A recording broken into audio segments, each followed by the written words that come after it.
দেখুন, আহমেদাবাদে যে ভয়ঙ্কর বিমান দুর্ঘটনা ঘটেছে, আমরা তার স্বচ্ছ, নিরপেক্ষ, উচ্চ পর্যায়ের তদন্ত চাই।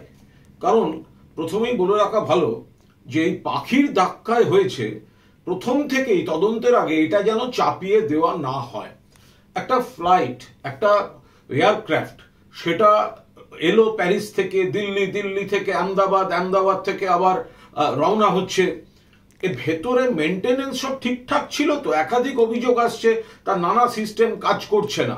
এই রক্ষণাবেক্ষণ ঠিক ছিল তো? আসলে কেন্দ্রের বিজেপি সরকারের আমলে দেশের প্লেন এবং ট্রেন, রেল যাত্রা, এই যাত্রী পরিষেবা, প্লেন ট্রেন শেষ হয়ে যাচ্ছে, শেষ হয়ে গিয়েছে।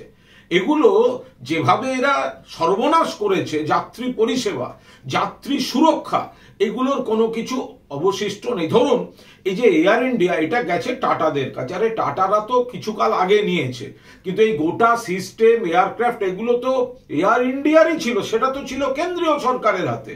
ফলে রাতারাতি এটা টাটাদের নিয়েছে বা অন্য কোনো গোষ্ঠী নিয়েছে, কখনো পাখির ধাক্কা লেগেছে, ঠিকঠাক পরীক্ষা হয়েছিল? অন্য কোনো যান্ত্রিক ত্রুটি ছিল না তো? দক্ষ পাইলটরা এবং একটা আধুনিক প্লেন এমনি এমনি এইভাবে ভেঙে পড়ে গেল? এর একেবারে উচ্চ পর্যায়ের নিরপেক্ষ বিশেষজ্ঞ দিয়ে এদের তদন্ত প্রয়োজন।